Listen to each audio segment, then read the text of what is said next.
بين الرجا والخوف قلبي طائر ومن اليقين النور بيض جوانحي فوق السحاب يطير حر. Bismillahirrahmanirrahim. Assalamualaikum warahmatullahi wabarakatuh. Apa kabar anak-anak solehku di rumah? Apakah hari ini semuanya dalam keadaan sehat-sehat? Alhamdulillah. Sebelum kita melaksanakan kegiatan pembelajaran kita pada pagi hari ini, marilah kita berdoa agar segala aktivitas yang kita kerjakan hari ini insya Allah diberkahi oleh Allah Subhanahu wa Ta'ala. Amin. Adapun pembelajaran kita pada pagi hari ini yaitu tematik, tema 2, subtema 2, pembelajaran pertama. Dan adapun KD dan tujuan pembelajarannya, anak-anakku bisa membaca langsung ya.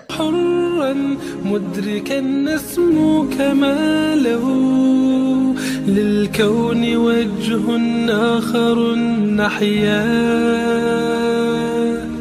أنا صنعة أوجدتها يا بري.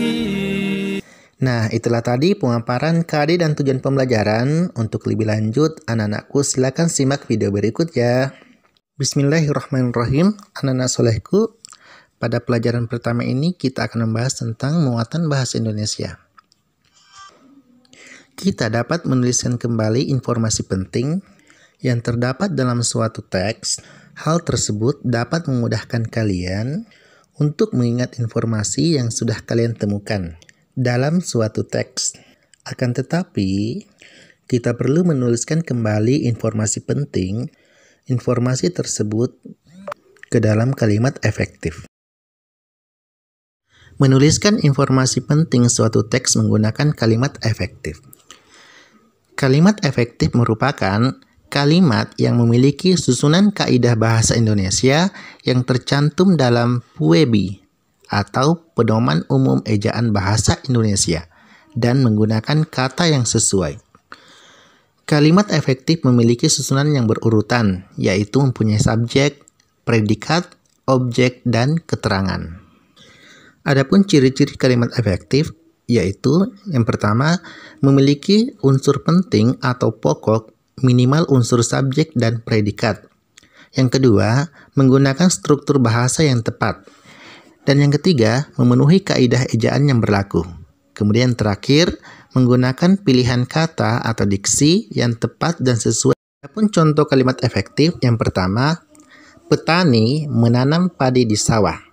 Di sini, petani dijadikan sebagai subjek, menanam sebagai predikat, padi sebagai objek, di sawah sebagai keterangan tempat. Kemudian contoh kedua, yaitu ibu memasak nasi goreng di pagi hari. Di sini, ibu sebagai subjek, memasak sebagai predikat, nasi goreng sebagai objek, di pagi hari sebagai keterangan waktu. Anak-anak solehku, sekarang kita lanjut muatan pelajaran IPS ya. Upaya mempertahankan kemerdekaan Indonesia. Setelah kemerdekaan Indonesia diproklamasikan, bangsa asing datang kembali untuk menguasai Indonesia. Perjuangan pun berlanjut dengan tujuan untuk mempertahankan negara Indonesia. Perjuangan tidak lagi bersifat kedaerahan, melainkan bersifat nasional. Berikut beberapa pertempuran yang dilakukan untuk upaya mempertahankan kemerdekaan negara Indonesia. Yang pertama adalah Pertempuran Surabaya. Pada tanggal 9 November 1945, Inggris mengeluarkan ultimatum yang berisi semua pimpinan dan orang Indonesia yang bersenjata harus melaporkan dan meletakkan senjatanya di tempat yang ditentukan dan menyerahkan diri dengan mengangkat tangan. Namun, ultimatum tersebut ditolak oleh pihak Indonesia. Pada tanggal 10 November 1945 terjadi pertempuran yang sangat dahsyat. Pasukan Inggris menggempur Surabaya dari darat, laut, dan udara. Peristiwa 10 November ini diperingati sebagai Hari Pahlawan. Pertempuran selanjutnya yaitu Pertempuran Medan Area. Pertempuran Medan Area terjadi di Medan, Sumatera Utara. Penyebabnya adalah Sekutu dan Belanda ingin mengambil alih kekuasaan kota Medan. penduduk pun tidak terima dan melakukan perlawanan. Untuk menghadang dan membatasi gerak para pemuda, sekutu memasang papan yang bertuliskan Vis Boundaries Medan Area atau batasan resmi wilayah Medan dan di berbagai pinggiran kota Medan. Oleh karena itu, pertempuran ini dikenal dengan nama Pertempuran Medan Area. Selanjutnya yaitu Pertempuran Ambarawa. Pada tanggal 20 Oktober 1945, tentara sekutu mendarat di Semarang sambil membonceng atau organisasi semi-militer Belanda. Hal ini menimbulkan kemarahan pihak Indonesia. Salah satu tokoh pertempuran ini adalah Kolonel Sudirman.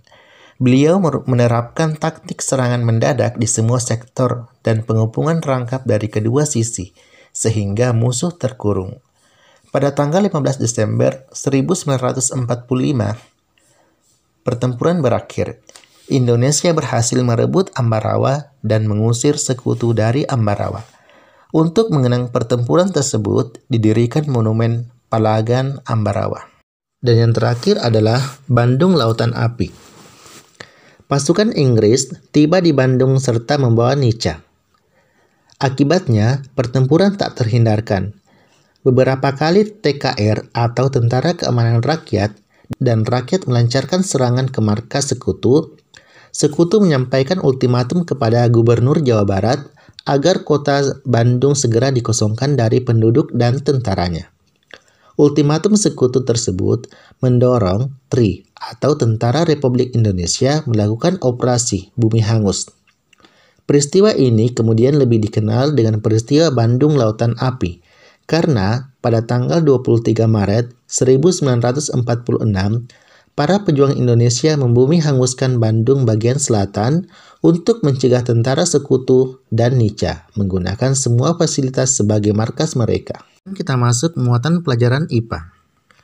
Beberapa contoh penyesuaian struktur atau alat tubuh hewan terhadap lingkungannya. Yang pertama adalah struktur gigi.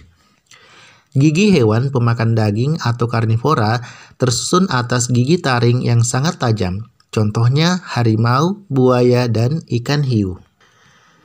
Gigi hewan pemakan tumbuhan atau herbivora tersusun atas gigi seri dan geraham. Contohnya kambing, sapi, dan kuda. Dan gigi hewan pemakan daging dan tumbuhan atau omnivora tersusun atas gigi yang terdiri dari gigi seri, taring, dan geraham. Contohnya kera dan tikus. Kemudian yang kedua yaitu bentuk paru. Paru pemakan daging terlihat kokoh, runcing, dan tajam serta agak melengkung. Contohnya elang dan burung hantu.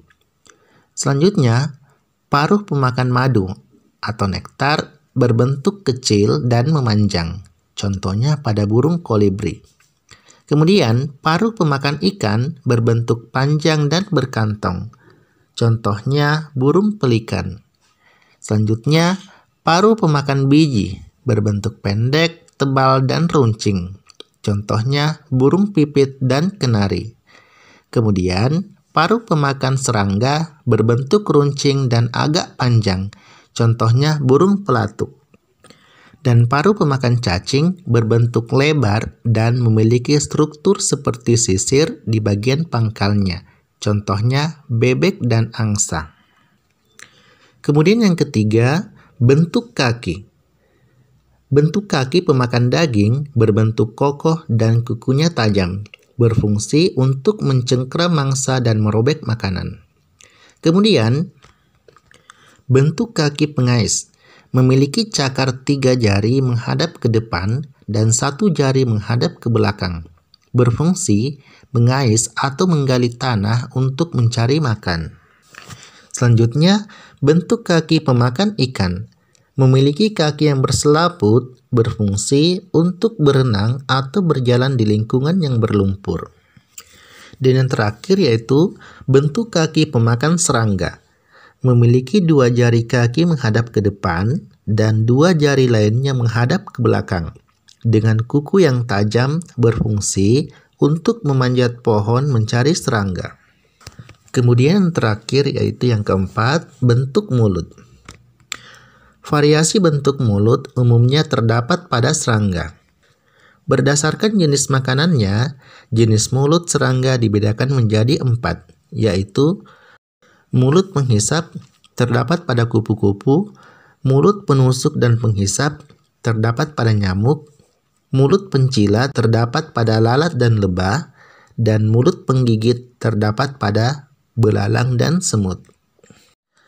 Alhamdulillah, itulah tadi pemaparan materi dalam video pembelajaran. Semoga anak-anakku semua bisa memahami materi dalam video tersebut ya.